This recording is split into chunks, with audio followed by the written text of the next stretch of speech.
Olá, vamos retornar de onde paramos. Estávamos falando do erro do tipo, conceituamos o instituto e também falamos sobre os tipos de erro, o essencial e o acidental.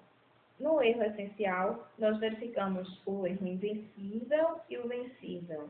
E também verificamos que essa definição do erro, quanto do erro vencível e invencível, existem duas correntes, né, que se dividem aí quanto à evitabilidade do erro e a sua forma a ser aferida.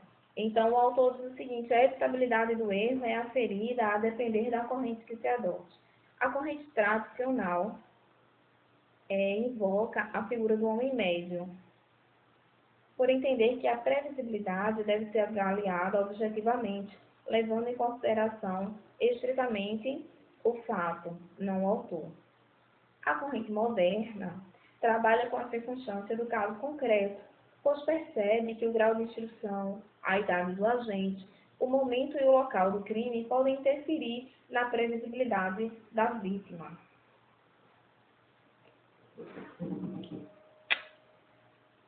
Vamos passar ao erro, a detalhar o erro de tipo acidental. O erro, nesse caso, ele recai sobre elementos ou circunstâncias do crime, mas sendo esses elementos secundários, elementos periféricos e de pouca relevância. O agente, sabendo que pratica um fato típico, responde pelo crime. Nesse caso, o agente sabe que pratica um fato típico, sabe que sua conduta é crime, uma vez que o erro não é sobre um elemento que venha a descaracterizar o crime. O erro que ele incide é sobre um elemento mais periférico, né, e que não desnatura o crime. Então, o erro acidental, ele não exclui o dolo, justamente porque o indivíduo ele tem consciência de que está praticando uma conduta típica. Nós temos 5 hipóteses do erro acidental, né? Erro sobre objeto, erro sobre a pessoa, erro na execução, sendo aberratio ipsus, o resultado diverso do pretendido, o aberratio criminis, e também o erro sobre o nexo causal, né? Que aí se dividem também entre erro do nexo causal em sentido estrito e o dolo geral.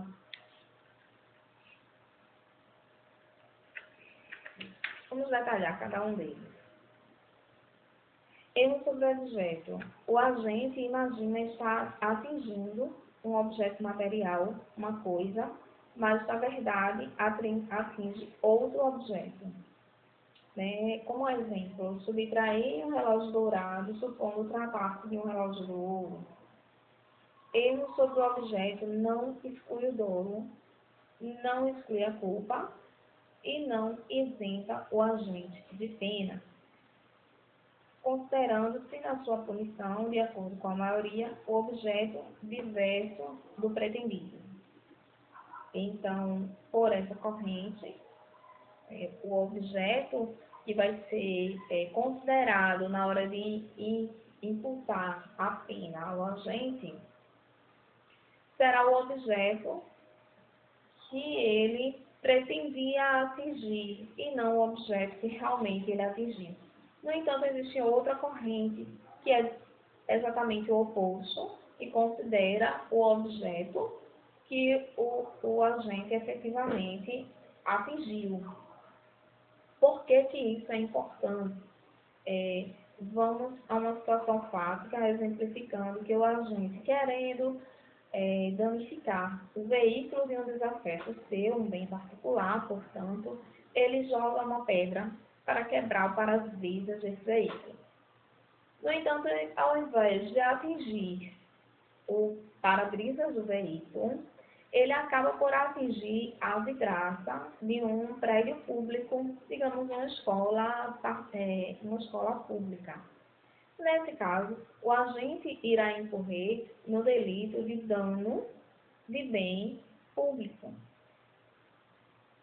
O delito de dano, ele é tipificado no Código Penal, e se for um dano contra um bem público, esse dano é agravado. Nesse caso, o agente houve um erro sobre o objeto, em vez de atingir o veículo, atingiu a vidraça de um prédio público. Se nós considerarmos o objeto pretendido, esse agente vai ser punido com uma pena mais branda, porque seria, então, condenado ao delito de dano simples. Se, no entanto, formos considerar o objeto realmente lesado pelo agente e não o que ele pretendia, esse agente vai incorrer num crime de dano, no entanto, com a sanção agravada, por se tratar de um bem público. Daí porque a importância da distinção entre essas duas correntes, esses dois entendimentos doutrinários, porque o erro sobre objeto ele não tem previsão legal, ele é uma construção doutrinária. Há ainda uma terceira corrente que tem surgido, que alega que o entendimento deveria ser aquele que melhor fosse para o agente, aquele que fosse em benefício do agente. Então, vamos passar ao erro sobre a pessoa. O agente aqui pensa atingir uma vítima, mas confunde-se e atinge pessoa diversa da que pretendia. Confunde-se em relação à identidade da pessoa e atinge uma outra que não era por ele pretendida. Então, nesse caso, leva-se em conta as qualidades e características da vítima pretendida, a chamada vítima virtual, e não a da vítima real, aquela vítima que foi efetivamente atingida. Isso por previsão legal.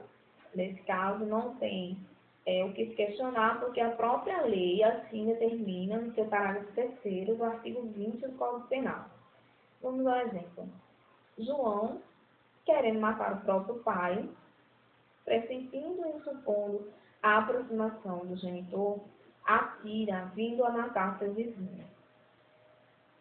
Sobre o fato, incide a agravante prevista no artigo 61, inciso 2, a linha E, primeira figura, crime contra ascendente. João, então, responderia pelo crime de homicídio contra ascendente, o que é mais grave, porque aí estaríamos considerando a vítima que João pretendia atingir, a vítima virtual.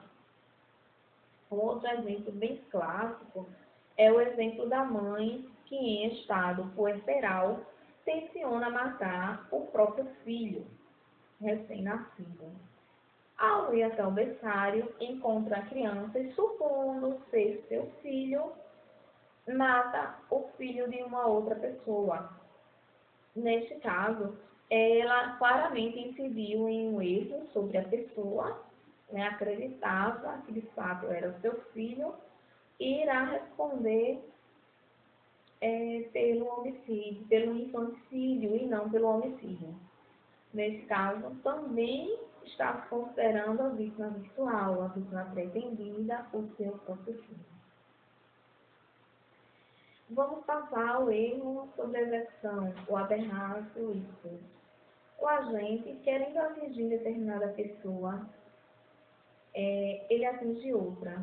Só que, diversamente do instituto anterior, ele faz isso não porque representou erroneamente a vítima, não porque se enganou em relação à figura da pessoa que queria atingir.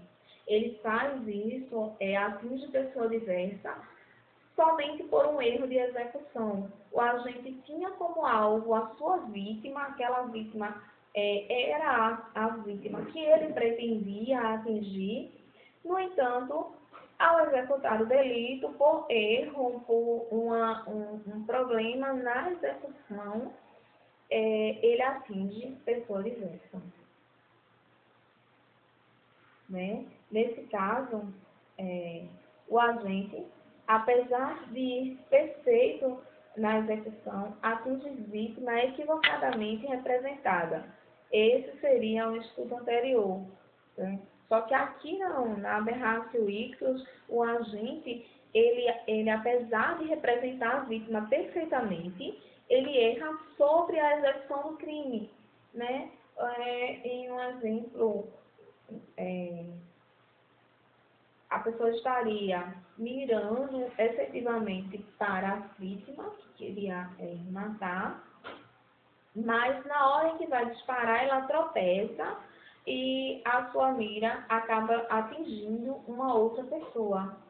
Nesse caso, ela sabia quem queria atingir, não errou sobre esse elemento, mas errou na hora de executar a sua ação, a sua conduta, o que ocasionou, assim, um erro na execução, o aberratio ictus.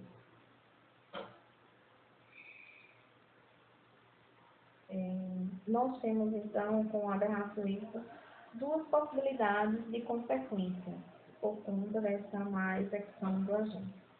A primeira, se o agente atingir apenas a pessoa diversa da que pretendia, ele será punido pelo crime, considerando-se, contudo, as condições da qualidade da vítima avisada, né? E não da vítima efetivamente atingida. Contudo, as condições de qualidade da vítima avisada e não da vítima efetivamente atingida. Então, neste caso, temos uma hipótese de aberratio ictus de resultado único, com unidade simples. Por quê? Porque a execução, houve um erro na execução, ele atingiu uma outra pessoa, mas atingiu uma única pessoa, com unidade simples. Se o agente atingir a pessoa diversa da que pretendia e também atingir a pessoa pretendida, será punido em concurso formal pelos dois crimes. No exemplo acima, se A atinge o pai e seu vizinho, o exemplo seria que o elemento, o agente, aponta a arma para seu pai. Entretanto, por falta de habilidade com aquela arma, ele acaba por atingir o vizinho, que passava em outro lado da rua. Se nesse caso, além de atingir o vizinho, ele também consegue atingir o pai, ele vai ser punido por homicídio doloso contra seu pai e homicídio culposo por acidente. Será punido por homicídio culposo em relação ao seu vizinho, em concurso formal de delitos, né? Seguindo aí o artigo 70 do Código Penal. Nesta situação, temos uma hipótese de aberratio ictus com unidade complexa, com resultado duplo. A doutrina moderna diferencia duas espécies de aberratio ictus: por acidente e erro no uso dos instrumentos da execução. Por acidente, não há erro no golpe, mas desvio na execução, podendo a vítima avisada estar ou não no local. Exemplo: uma mulher, querendo matar o marido, coloca veneno na sua marmita. O marido acordou, foi trabalhar, deixando a marmita em casa. Quem comeu a comida envenenada foi o filho do casal. Erro na execução por acidente.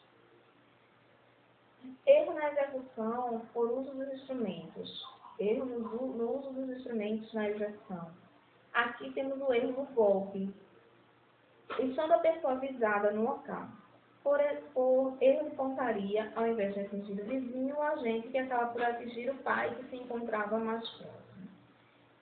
Sobre esse tema, a gente tem uma indagação aqui discursiva trazida pelo autor, que ele diz qual a distinção entre o erro sobre a pessoa e o erro na execução, e quais as consequências de um e de outro erro na aplicação da pena.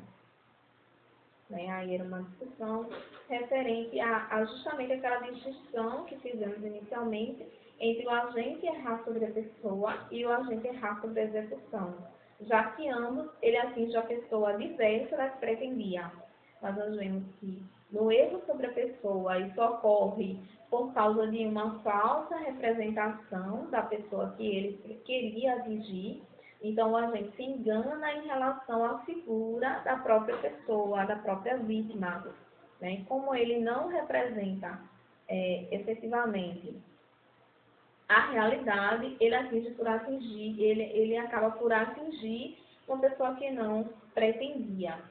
Já no erro sobre execução, também há a vítima pretendida não é atingida, mas não porque o agente tenha se enganado sobre a figura da vítima, mas porque o agente incorreu em algum erro na execução, ou por acidente, ou por uso de instrumentos de execução de forma errônea, ele falha e acaba por atingir pessoa diversa. Né? A pergunta nos traz ainda o questionamento sobre as consequências nos dois casos de aplicação da pena. Nós vimos que o Código Penal determina, quanto ao erro sobre a pessoa, que a pena será aplicada levando-se em consideração a vítima que era pretendida, a vítima virtual. Então, ao aplicar a pena, o julgador vai verificar quem era a pessoa que o agente queria atingir. E com isso vai agregar as características pessoais dessa vítima, né? Podendo, então, ter uma privilegiadora em função disso, podendo mudar a figura típica, como no caso do infanticídio, ou podendo ter até uma qualificadora ou agravante para o crime. Já no erro sobre a execução, nós também vimos que o agente vai ter a aplicação da pena considerando, aí nós vamos ter que considerar as correntes doutrinárias, né? Porque são diversas, não é algo previsto no código, então a doutrina faz distinção e há correntes contrapostas, né? Uma corrente considera que devia se punir o agente, levando em consideração a vítima pretendida. Se o agente, aqui no primeiro caso, se o agente correr num aberrácio ictus de resultado único, né, de unicidade simples, ele vai responder por um único crime. Se ele houver incidido em um aberrácio ictus de unidade complexa com resultado duplo, em que ele atingiu a vítima pretendida por acidente, a vítima pretendida e também atingiu por acidente uma outra vítima, ele vai responder por concurso formal, né, de crimes, tendo aí, no caso, se for um homicídio doloso em relação à vítima pretendida e um homicídio culposo em relação àquela vítima atingida por acidente, por erro de sua execução.